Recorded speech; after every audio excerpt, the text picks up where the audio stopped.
Today, we've got an epic showdown for you. A battle between two of the most notorious anti-heroes in modern pop culture.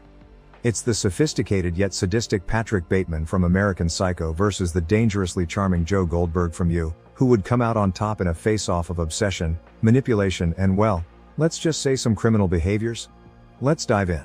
First up, we have Patrick Bateman, played by Christian Bale. He's a wealthy Manhattan investment banker with a penchant for the finer things in life, but underneath that polished exterior lies a chilling psychopath who is guilty of countless murders. He embodies pure vanity and materialism, with his cold, calculated demeanor hiding a ruthless killer. Bateman's world is one of excess and superficiality. He moves in elite circles, frequents high-end restaurants, and has a meticulous grooming routine. Yet, despite his outward perfection, there's a deep void inside him. A void he fills with violence and mayhem. And on the other hand, we have Joe Goldberg, brought to life by Penn Badley. A seemingly regular bookstore manager, Joe hides his obsessive and sociopathic tendencies beneath a charming facade. He'll stop at nothing, including manipulation and murder, to ensure that those he loves are protected, even if it leads to horrific outcomes. Joe's background is more grounded compared to Bateman's high-flying lifestyle. He grew up in foster care and faced significant trauma, which shaped his obsessive nature. Joe believes in his twisted version of love and often justifies his actions as means to protect those he cares about. So, we know what drives each of them and the lengths they'll go to. But who would prevail in a showdown? Let's look at their psychological profiles. Patrick Bateman comes from a background of privilege and expects the world to cater to him. His issues stem from deep-rooted narcissism and a lacking moral compass. He chooses his victims based on status and often acts out of sheer boredom mixed with anger. Bateman's killings are often impulsive and driven by his need to assert dominance and power. He has no remorse and often enjoys the act of killing as a way to relieve his inner turmoil.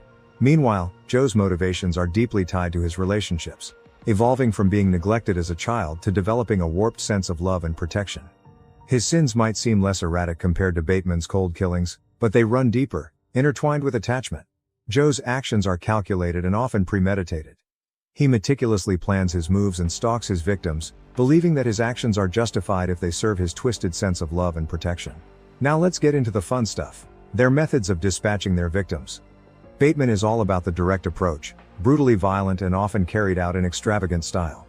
His infamous murder scenes are a horror show full of theatrics. Bateman's killings are often over the top and gruesome.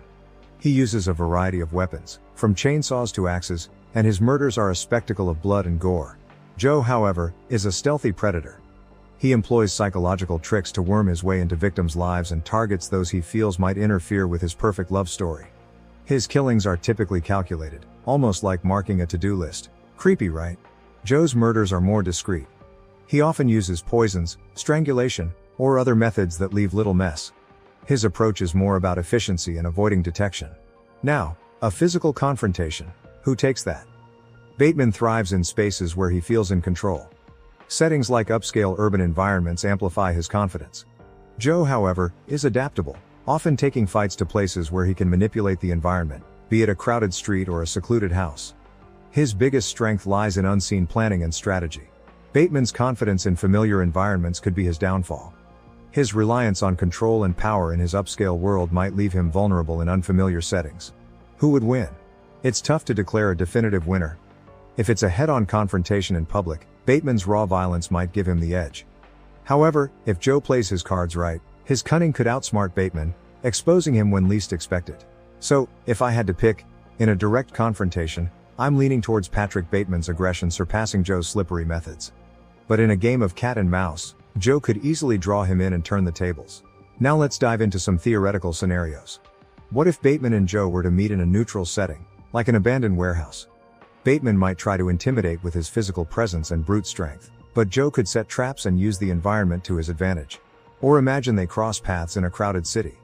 Bateman's confidence might falter without his usual environment, while Joe could blend into the crowd, using his stealth to gain the upper hand. So after weighing all the factors, their psychological profiles, murder methods, strategic thinking, and expert opinions, it's still a close call. Both Patrick Bateman and Joe Goldberg are deadly in their own right, but their approaches and motivations are vastly different. Ultimately, who would win might come down to the setting and the circumstances of their encounter. Bateman's raw aggression versus Joe's cunning and adaptability. It's a clash of titans in the world of psychopaths. Thanks for tuning in, and we'll see you next time.